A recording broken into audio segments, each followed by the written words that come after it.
The call dropped twice before it finally connected, and by the time my stepbrother's voice came through the speaker, I was already sitting on my suitcase in the driveway, in 38-degree weather, wearing nothing but a cardigan I'd grabbed on the way out the door. Before I tell you what my father found on my stepbrother's laptop that made my stepmother go completely silent for the first time in 11 years, drop a comment and tell me where you're watching from. I genuinely want to know how far this gets. The cold wasn't the worst part. I've been cold before. What was worse was the light coming from the kitchen window. Warm. Yellow. My stepmother, Gwen, was in there. I could see the shape of her through the curtain, standing at the island, perfectly still, like she was waiting for something, like she was listening for me to start crying. I didn't give her that. Let me back up about 45 minutes, because none of this started in the driveway. It started at the dining room table, the way most things in that house did. It was a Sunday in late November, the kind where the sky goes dark by 4 and everyone's a little on edge without knowing why. My stepbrother, Kevin, had come home from college for Thanksgiving break. He's 22. I'm 27. We were never close. Not enemies, not friends, just two people who shared a last name and a refrigerator for 6 years. Until I moved out at 18.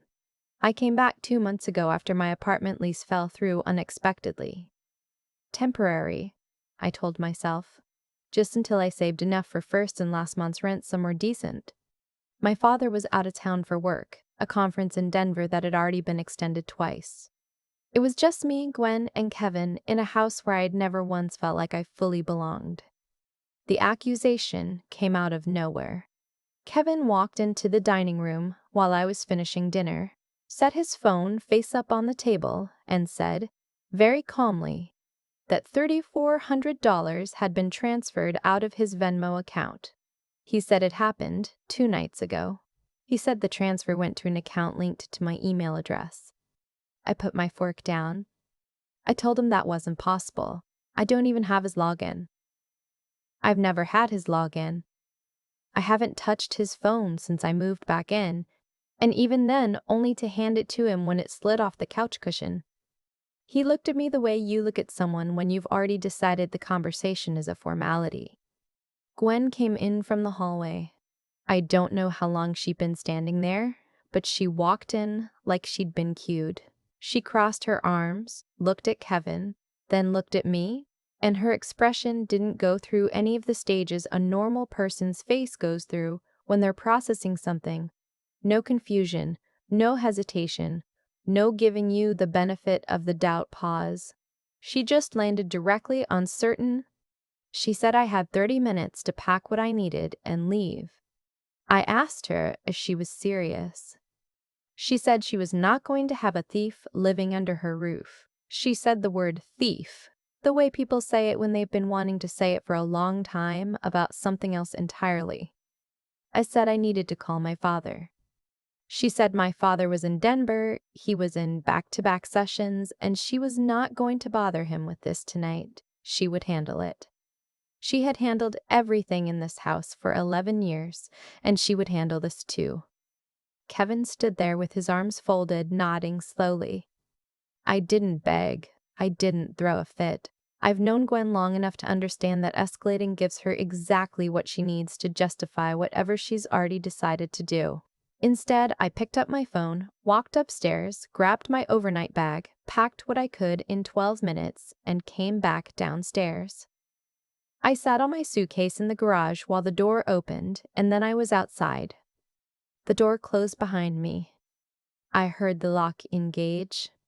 I sat there for a moment, just breathing. The air smelled like dead leaves and someone's fireplace 3 houses over.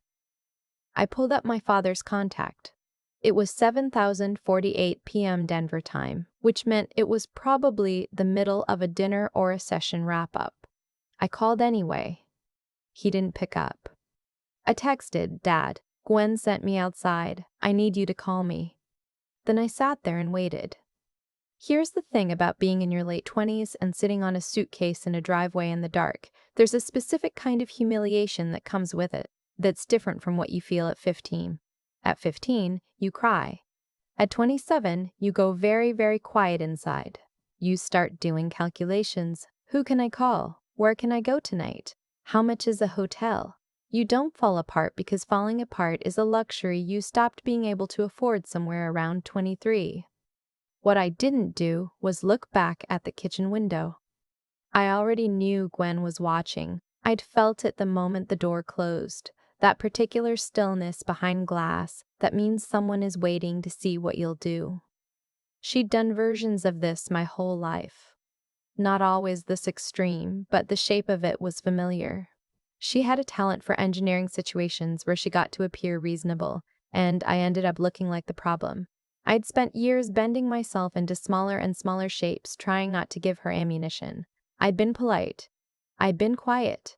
I'd moved out at 18, even though I could have stayed. I'd come back 2 months ago only because I had no other option. And even then, I'd cleaned up after myself, paid a reduced rent, stayed out of her way. None of it mattered. I think I'd known for a long time that it never would. My phone buzzed. My father. I picked up before the second ring. I told him what happened, quickly, without editorializing.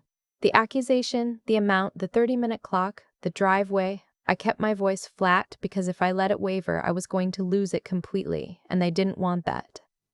There was a silence on his end that lasted about 4 full seconds.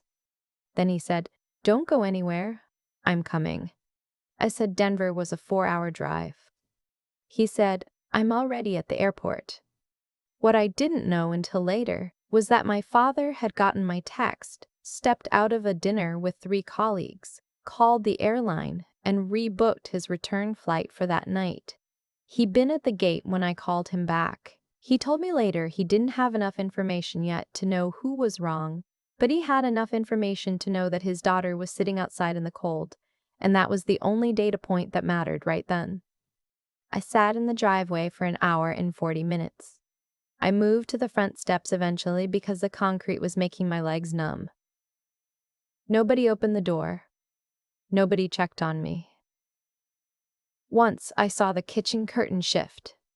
When my father's headlights finally turned onto the street, something in my chest unknotted in a way I hadn't felt in years. He pulled into the driveway and was out of the car before I'd fully stood up.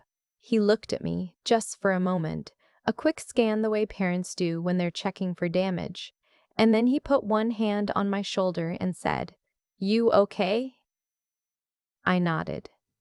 He looked at the front door. His jaw was set. He didn't say anything else. He didn't ring the bell. He used his key. Gwen and Kevin were in the living room. Gwen was sitting on the sectional with a glass of wine and what looked like studied composure. The posture of someone who had prepared for this conversation. Kevin was on the other end of the couch, laptop open on his knees. My father walked in, set his bag down by the door, and looked at both of them. "Explain to me what happened," he said. Gwen started. She was calm, articulate, measured. She laid out the accusation the same way Kevin had, the transfer amount, the email link, the decision to ask me to leave. She used the word heartbroken. She said she'd given me the benefit of the doubt for 2 months, and this was how I'd repaid the family. My father listened to all of it without interrupting. When she finished, he turned to Kevin. "Show me the transfer," he said. Kevin pulled up Venmo on his phone and handed it over.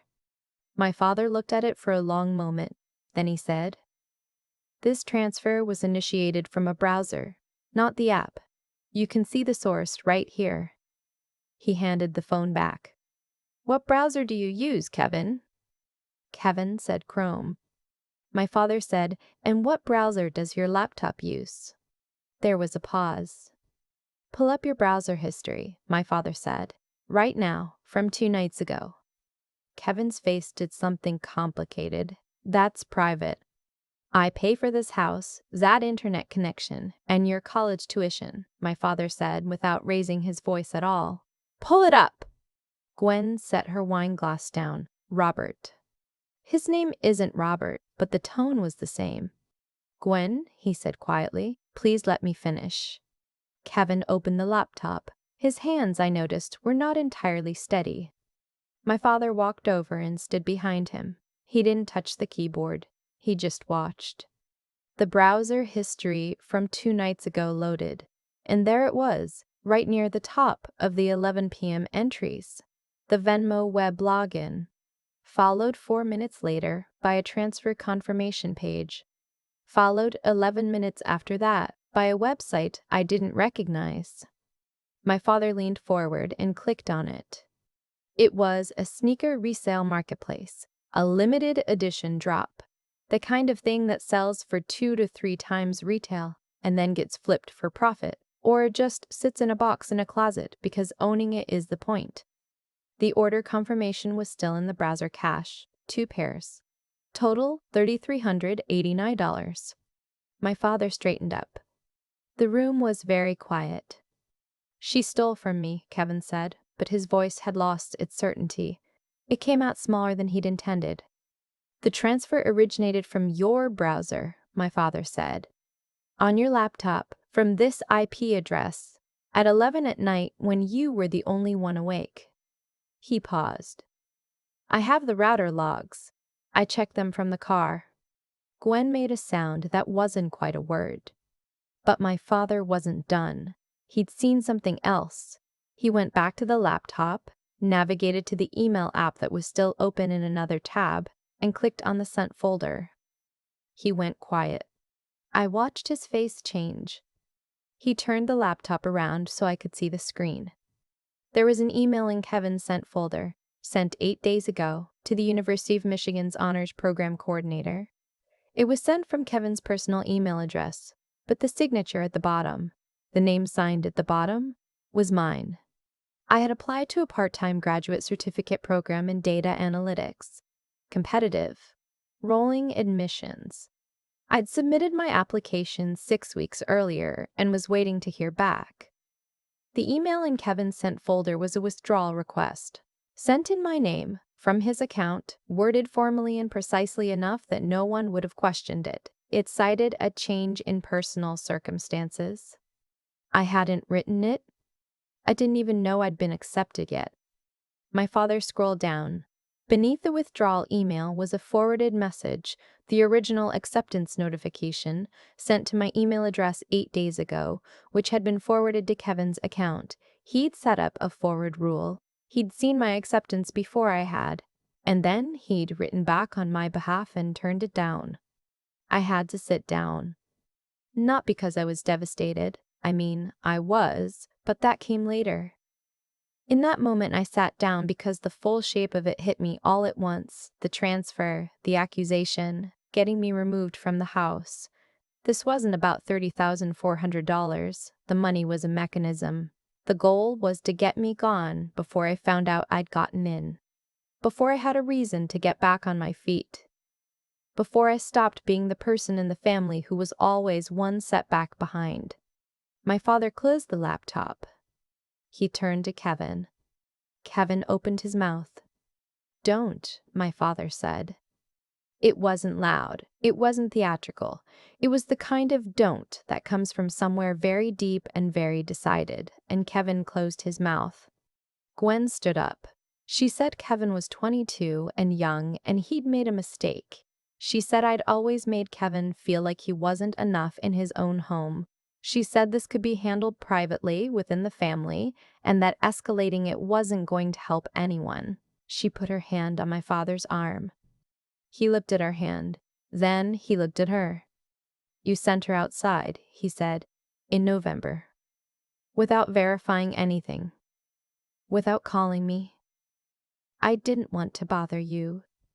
You didn't want me to ask questions, he said. It wasn't an accusation exactly. It was more like a conclusion reached after a long time. Gwen pulled her hand back.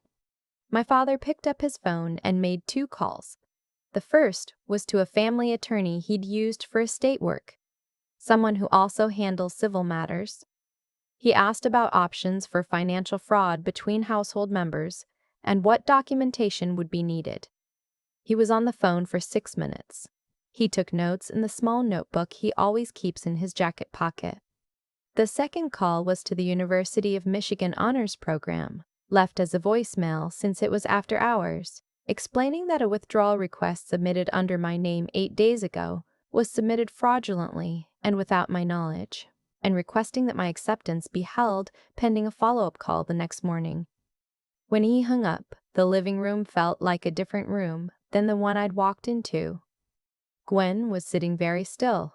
Kevin had his arms wrapped around himself the way people do when they're trying to take up less space. My father picked up my bag from the hallway where I'd left it. He handed it to me. Then he looked at Gwen and said with the same flat, exhausted calm he'd used the entire night, "I need you to think very carefully about what you want the next chapter of this to look like, because how you handle the next 24 hours is going to matter a great deal." He didn't threaten. He didn't list consequences. He just said it, and somehow that was worse. The sense that the consequences were already written and he was offering a window, small in closing, to do something different. He put his arm around me and we walked to the kitchen. He made coffee even though it was almost midnight. He sat across from me at the kitchen table, the same table where, 45 minutes ago, Kevin had set his phone down and looked at me like the verdict was already in. And he just said, "Tell me what you actually want." I told him about the program, about what I'd been trying to build, about the 2 months of feeling like a guest in a house I'd grown up in, walking carefully around a woman who had decided years ago what I was. He listened to all of it. He didn't offer solutions. He didn't minimize. He just listened, which is its own kind of thing. The next morning, he called the university at 8 a.m. The coordinator was understanding. The withdrawal had not yet been fully processed. It had been sitting in a queue waiting for a confirmation step I would have needed to complete, which I obviously never did. My application was reinstated. I had until the following Friday to confirm my enrollment, which I did, from my father's kitchen table with a cup of coffee going cold next to me. Kevin returned the money, not voluntarily. My father made it a condition of not pursuing the matter further through formal channels, which was a mercy Kevin probably didn't deserve, and my father extended anyway, because that's the kind of person he is. The transfer back came through within 48 hours. As for Gwen, she and my father had conversations I wasn't present for. I don't know everything that was said. What I know is that she called me 3 days later and said stiffly that she owed me an apology for not giving me the opportunity to respond before acting. It wasn't a real apology. You know the difference, the way a real one has weight to it and a fake one feels like a press release. But I said thank you and left it at that. I'm not living there anymore. I found a sublet through a coworker. Small, expensive, mine. The program starts in January.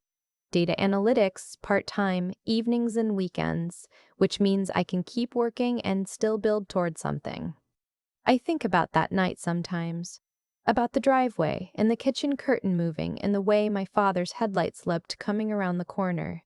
I think about what it means that I'm 27 years old and the most protected I've felt in years was standing in the dark watching a car pull into a driveway. I also think about Kevin's browser history, sitting there in the cache like a receipt for everything he'd calculated and everything he'd gotten wrong. He thought if he removed me from the house, I'd miss the window, that the acceptance would expire and I'd never know I'd had it, that I'd keep being the version of me that he needed me to be, the one that made his average feel like enough. What he didn't account for was my father coming home.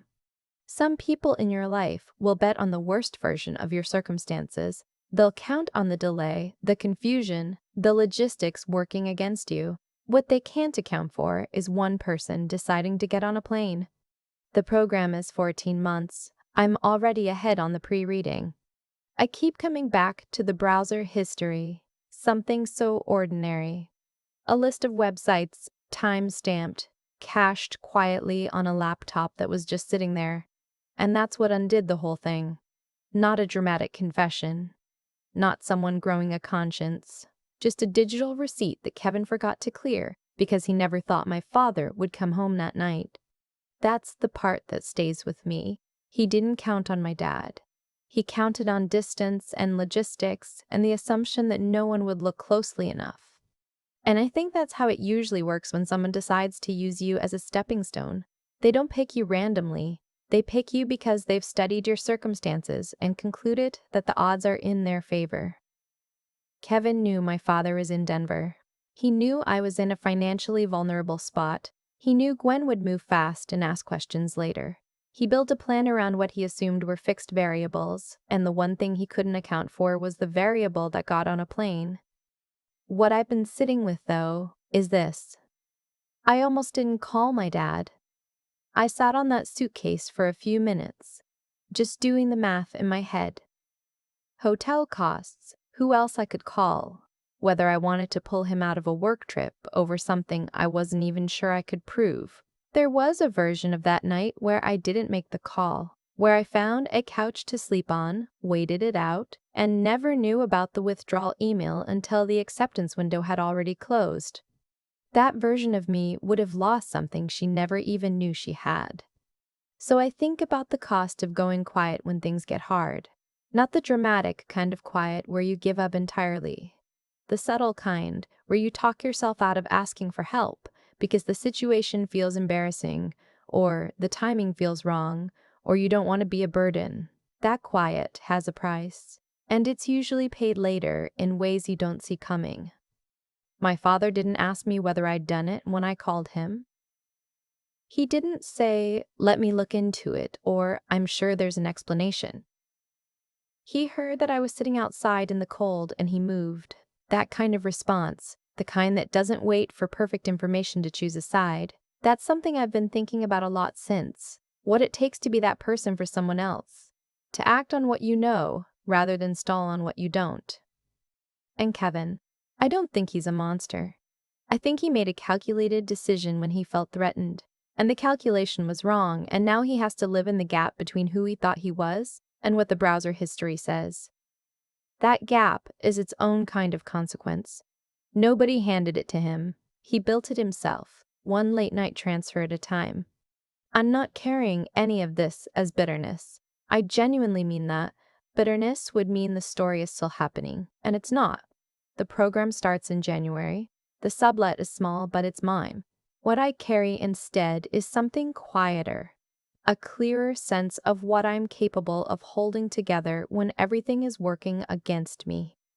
And a better understanding of who shows up when it matters. Those two things are worth more than the $3,400 ever was.